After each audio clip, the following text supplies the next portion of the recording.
What good on nuggets? If y'all love the lemon loaf from that national coffee chain that some of y'all boycotting and the rest of y'all are pretending to boycott, y'all gonna love this peach Earl Grey cake. Let's get into it, honeys. First thing you need to know, this ain't your granny's tea time. We're taking that Earl Grey you're too scared to drink and turning it into a peachy golden loaf of pure coziness. Think edible sweet tea. Start off with boiling some water. Take 2 tablespoons of the water and steep some loose tea leaves. Then set that aside. We need those leaves to soften for the cake batter. Then just throw some tea bags in the rest of the hot water and let it steep for about 1 or 2 minutes. That's it. Now let's mix some things up. Toss 2 eggs, 1 cup of sugar, 2 teaspoons of some brewed Earl Grey tea, and a teaspoon of lemon extract into a mixing bowl and beat it like MJ until it's fluffy and pale in color. Pause for close up. Yeah, get into it. Once it's nice and fluffy, we're gonna mix in 1 cup of buttermilk. Slowly pour, slowly pour, slowly pour. And then 1 cup of melted butter. Slowly pour. Boom. There we go. Now, if you haven't already, let's combine the thirsty ingredients. Whisk together 2 cups of cake flour, 2 teaspoons of baking powder, and a half a teaspoon of salt. Then just go ahead and toss them in the bowl with the buttermilk mixture and give it a good mix, but not too much. We don't want to overmix it because this can cause your cake to become dense and tough in texture. And who really wants that in a cake?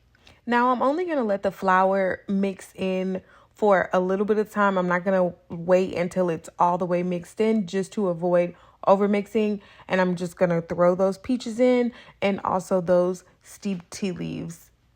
Now that everything's all mixed in, I'm going to remove my bowl from my stand mixer and just scrape down the sides of the bowl to make sure we get all of that batter and that this is just a way of me double checking to make sure that it is all mixed in well. There's no flour at the bottom of the bowl or anything like that. So that's what we're going to do. And then we're going to get a prepared loaf pan, whether you greased and floured that thing or lined it with parchment paper. It doesn't matter. Just make sure it's ready for baking.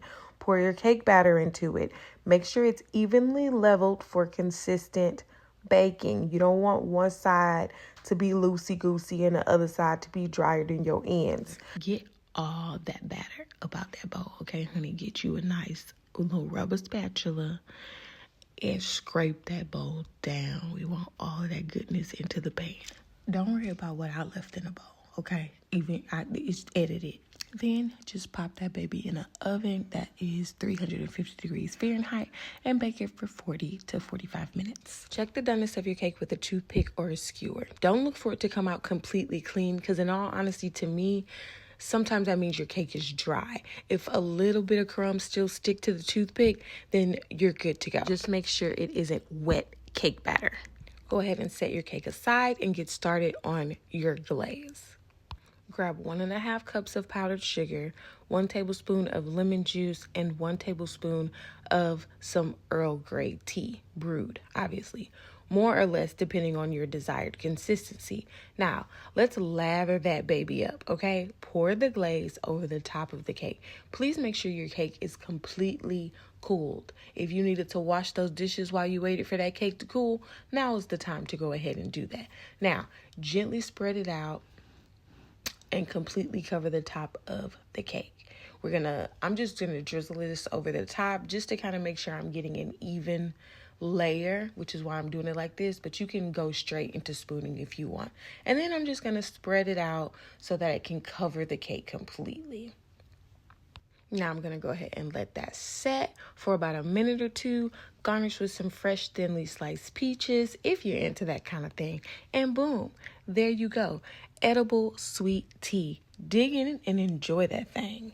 If you are a coffee and pastry person or a tea and crumpets craver, then you'll love this cake.